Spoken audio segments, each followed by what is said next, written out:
What's up, YouTube? It's Eric, a Lions fan. Thanks for clicking on this video. Guys, today we're going to do my 5 favorite beer styles. I was tagged by Rod J Beer Ventures to do this video.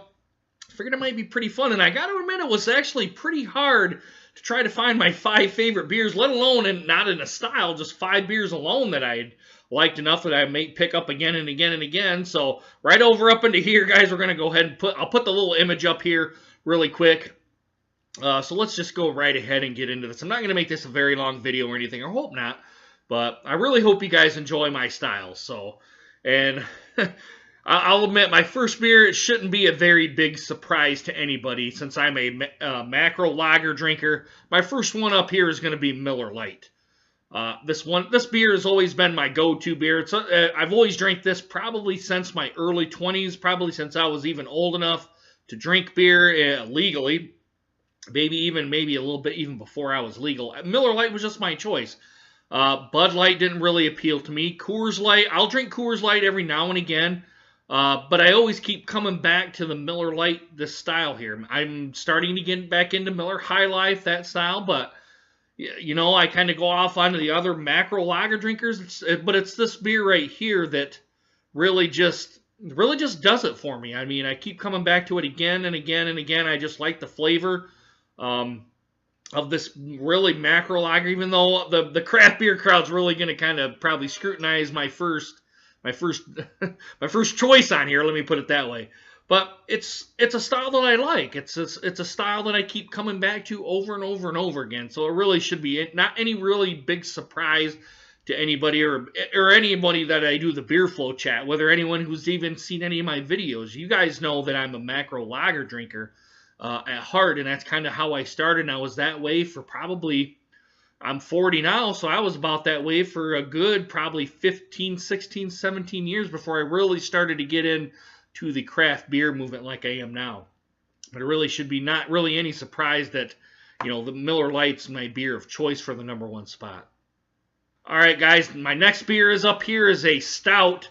This one is the Bourbon County Bourbon County, what do they call it? The BCBS, Bourbon County Stout is kind of how I look at it. It's called BCBS, but I'm really not going to go into the big spiel up on this one. So, guys, to me, this one is my favorite stout of all time, even better than KBS, which is also on my list.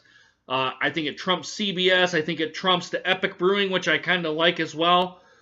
The Big Bad Baptist. That beer I like a lot, and even any of their variants I like. Really, even 1050, which I like a lot too, from Oscar Blues, which we did that last week on the Beer Flow. If you guys check out the Rod J Beer Ventures Beer Flow channel, I am on that. We do a show every Thursday, but that kind of trumps it too. I haven't found a beer that can even touch this beer. I don't know how Goose Island does it. I don't know what they put into the beer to make it taste the way it does. It's just a beer that, if it was a year-round offering, it would have a lot of fans, I would put it that way. But I know the novelty would kind of wear off of the beer, being that it's so good. But hopefully they continue to make more of this style of beer so more people can enjoy it, more people can enjoy the flavor that the Bourbon County Stout does from Goose Island. I mean, it's like I said, it's one of the best beers. It's my #1 stout, and I haven't had anything touch it just yet. Throughout my beer travels, throughout my beer reviewing, I guess my YouTube career, I guess is how I would put it. I don't know if I would put career as a monkey at that. But yeah, even if it came into craft beer and anything like that, this is the beer that has always came around, and like I said, I haven't really found one that's really been that's even touched it. All right, guys, #3 on my list is from Old Nation Brewing. This is M43 and Boss Tweed. Now, both are New England IPAs. I really couldn't differentiate if #3 should be Boss Tweed or #3 should be M43, so I kind of put them up here both together. I know these are mostly Michigan beers I'm doing other than Miller Lite and my #5, or the Bourbon County. This one, to me, it's very good to me. It's very, very good. Now, I haven't had many New England-style IPAs, but this is the one that's, I don't want to say, the look and the taste kind of go hand in hand with each other. If I really had to choose, I would probably choose M43 because it's a little bit lower in the alcohol content. I think it gives a little bit more flavor to the beer. And don't get me wrong, Boss Tweed is awesome too. It has its own characteristics that it has. I just kind of prefer for my New England style IPAs to be a little bit less on the ABV style, because I've found that a little bit less on the ABV kind of brings out more flavor, more juiciness, a little bit more, to me, a little bit more complexity to the beer. But I'm not saying anything bad about Boss Tweed too. Boss Tweed is an awesome, I think it's at 9.7 if I were to remember correctly. I can't even remember what I even rated these beers at, any of the beers that I've ever done. But yeah, Old Nation has it going on. I'm going to say that. All right, guys, on number 4 on my list is the KBS from Founders, their Kentucky Breakfast Stout. This is going to be the 2018 version, because the only 2 versions that I've had is the 17 and the 2018 versions, excuse me. I thought the 17 was very, very lackluster. It really didn't give anything to me to really want me to buy it again. But for the 18 version, I would buy again. I would buy again, and I would buy it. If I could have my unlimited supply, I would get it. I think it's worthy of a number 4 spot on my. This is just my on my scale, and 1 through 5 could vary any way here, guys. Maybe except for Miller Lite. But yeah, I mean, KBS to me is a damn good beer. I like it better than CBS. I hope CBS is coming out this year for me to try. I hope it's a lot like the KBS, but with more maple flavor, because the 2017 I thought I got ripped off on, because I thought it was a KBS, just another KBS. It really didn't bring anything to the table other than maybe a little bit more bourbon and maybe a very, very slight maple flavor, but even then it was kind of hard to detect even at that.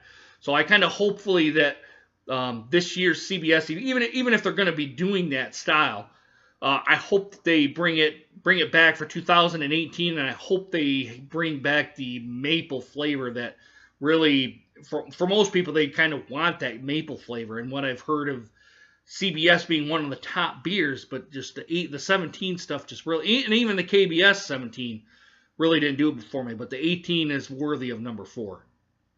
All right, guys, and I'm sure that you can tell here, which is quite a bit of surprise to me, which is the James E. Pepper 1776 Ale.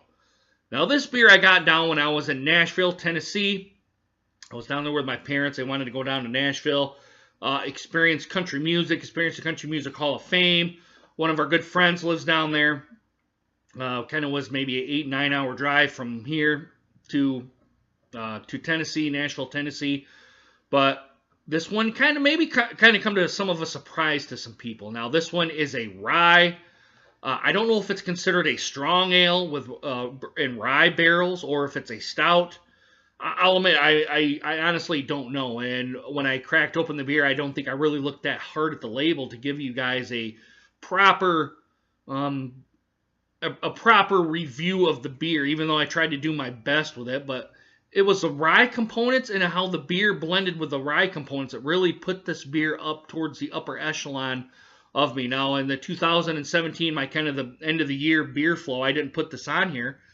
But as I was actually really thinking about doing this, the top 5 beers that I've done, I really kind of looked back and I go, you know, that 1776 ale was actually really good. Now, I don't know how many people have actually had that beer. I kind of find it is one of the, if it's a strong ale, and like I said, just an ale in general, an ale in rye barrels, to me, that was an outstanding beer. A very, very good beer. Probably, my review probably is, and kind of how I'm speaking to it now, it doesn't give it justice. I will say that. I think it's a very good beer. I don't know if it necessarily gets the accolades that it does, but to me, it's a very good beer. Now, that beer I can't get up here in Michigan. And like I said, I had to get it in Nashville, Tennessee. Very, very good beer. Very good beer. Probably I would get this again and again. All right, guys, I'm going to go ahead and end it here. I really hope you guys enjoyed my top 5 beers. I just did a top 5 of my general overall beer styles and kind of what I think are my top 5 beers. I didn't really go into any specific beer styles or anything like that, even though I kind of brought some up to the forefront, and kind of how I graded them. I really think that this top 5 to me is my top 5. It may not be your top 5, but it's my top 5. Now, no, I'm going to get some slack on the Miller Lite. Kind of, I'm probably going to get laughed at and probably snickered at and all that stuff. But that's fine. You guys really should know I'm an American Adjunct Lager drinker. So really, Miller Lite being a number 1 is probably not too far out of the realm of possibilities for a beer drinker like me, a lager drinker like me. But I do want to give actually, I'm going to turn it over here. I do want to give an honorable mention to Ellison Brewery and Spirits out of East Lansing, Michigan. Those guys are killing it. I don't know how they're doing it, and I apologize for the little glare right here. I don't know how they're doing it or how I'm going to try to adjust it here, how they're really getting the beer to the standards of, and I don't know if it's really any standard. I'm probably not using the right terms, but to make the beer as good as it is. I think they're a very underrated brewery here in Michigan. I don't think they have a very big following at that. And it's actually one of the smaller breweries around Michigan. It's actually tucked away in an industrial park here in East Lansing. You very much miss it. It's not up towards the road. You're going to have to Google map it to try to get to there. But to me, those guys are killing it. You guys know on the Gravity Shift and the Der Royst, I believe that's how it's pronounced. I could very well be hacking that up. And I still have to do the dissenting opinions from those guys. That is... Those 3 beers right there are a brewery-only release, but anything I've drank from those guys has been pretty good. I mean, it hasn't been crap beer, I can tell you that. It's a beer styles that I would kind of gravitate to. I would actually go to the brewery and actually drink the beer, but being that I'm about 20 minutes away, half hour away, that's drive time. That's not actual, from the distance, but it's drive time. A half-hour drive time, and it's just right in East Lansing is not something that I'm really willing to do unless it's something that I kind of want to do and do a review for you guys on. But Ellison Brewery and Spirits are actually really killing it. So, guys, I'm really going to go ahead and end it there. Let me know what you guys think of my 2018, my top 5 beers, which I want to thank Rod J. Beer Ventures for tagging me in this video. I really don't know who really else to tag. I've watched a couple of other people. I think they've really have done their due diligence maybe on getting all the beer reviewers, but there are some people that I do want to tag. I'm not going to really tag 5, but Jerry Fort, the beer review guy, if you haven't done this beer, I know you watch my videos, but if you haven't done your top 5, and you can do a variant of it. It's not necessarily you have to do your top 5. You can do your top 5 IPAs or your top 5 brown ales or your top 5 whatevers for beer. You can actually do that too. Yeah, but I want to really see what Jerry Fort, the beer review guy, says. And he may have already have done it. I just haven't watched his videos in a while. I do want to take a shout out to DJ BrewTube. If he's not done it, I would like to see his top 5 beers. And I also want to see Massive Beer Reviews. I like his content as well.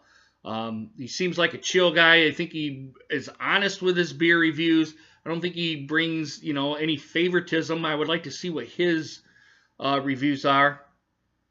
And really, that's it. I can't really think of anybody else. I was going to say Albino Rhino, but I know that Average Joe, a.k.a. the Beer Patrol, has already tagged him in that video. I'd like to know his opinions on that as well. And I'm actually going to shout out Dean's beer reviews. I would like to know what Dean thinks is his top 5 beers. If it's his top 5, or maybe he has a top 5 style, or maybe a top 5 within each style. Whatever he wants to do, it doesn't matter to me. Or any beer reviewer that I've tagged. You can do it however you want. I'd really like to know what you guys think of, what your guys' top 5 is. But guys, yeah, let me know what you guys think down this video. Hit that subscribe button, which is, I believe, is going to be kind of right down here. And if you guys have checked out any of my other videos, I do beer reviews, I do Detroit Tigers, Detroit Lions videos, Michigan State football. I kind of sprinkle in a little bit of basketball. I do a weekend ramble and maybe some kind of off-topic videos from here to there. So, guys, let me know what you guys think of this video, guys, because I really would like to get your constructive criticism, maybe even a little bit harassing and joking around and all that. But, yeah, let me know what you guys think, will you? And as always, guys, I really hope you guys enjoyed this video and hope to see you guys again soon. Deuces, guys. Take care.